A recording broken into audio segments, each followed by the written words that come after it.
You know, Ken, walking down the mall in the late afternoon is like walking down the aisle of a great cathedral. And it's the greatest congregation, the greatest assemblage of American elms in the world. In 2008, my friend Ned Barnard came to me and asked if I'd be interested in creating a few maps for a book he was writing about the trees of Central Park. Well, the timing was perfect. I had just ended a long professional relationship and I was interested in starting something new and exciting. So I met with Ned and we began walking around Central Park. Hey Ned! Oh my gosh. Look at this. I think this is a box elder. You know, I didn't know there was one in Central Park. Here we've got an obvious box elder with composite leaves. This is so exciting, Ken. We made notes, took photographs, and sketched details of trails and park architecture. Now, Ned Barnard is a walking field guide of tree information, and although I had been birding in Central Park for over 2 decades, Ned introduced me to the park in a way that I had never experienced it before. Here we are, Ken. We're in the northern extreme of the park. This area has never been planted, and yet we're loaded with foreigners. We've got a sycamore maple here, a Norway maple, and look what's coming up, another Norway maple. Basically, I became a tree lover. Here is the American chestnut, the only one in Central Park, probably the only one in New York. I decided that I wanted to learn everything that I could about the trees of Central Park and to include as many as possible on my map. On this side of the path we have an American beech. Look at the color on that. As with beeches, you could see the trunk is a very smooth, pearly gray color. In producing my map, I used a wide variety of map references, but I found in each case that there were inaccuracies.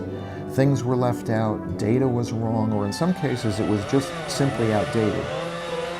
The world had changed, and so had Central Park. In order to create the map that I wanted to create, I realized I had to get out there and Lewis and Clark it. I had to walk every path and I had to map every woodland trail. Okay, we're on the trail now and you can see this is a network of a lot of different trails that crisscross.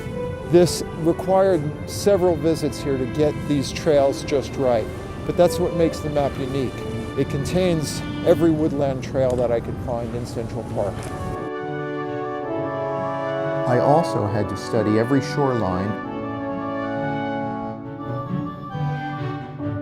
and note every rock formation, and most importantly, I had to identify every tree species. Oh, now here's a one-of-a-kind oak. This is a Spanish oak, Quercus falcata. In addition to the world of nature, I also created over 200 illustrations of every man-made feature in the park. Every monument, every bridge, every archway, every tunnel, every building is identified and placed on the map. Every time I come into this park, I find something new, some minor addition to add to the map. Well, after 2 years, the Great Hill is one of the highest places in Central Park. It's also one of my favorite places. 3 pairs of running shoes, 843 acres, over 500 miles of trails. This is where we are now. We came up that little stone stairway, see that right there, between the rocks? And thousands of trees. Here's a swamp laurel oak, the only one in the park. Here's a swamp white oak, an enormous shingle oak. And what do we have here? Oh, this is a chestnut oak. Look at the color on that tree.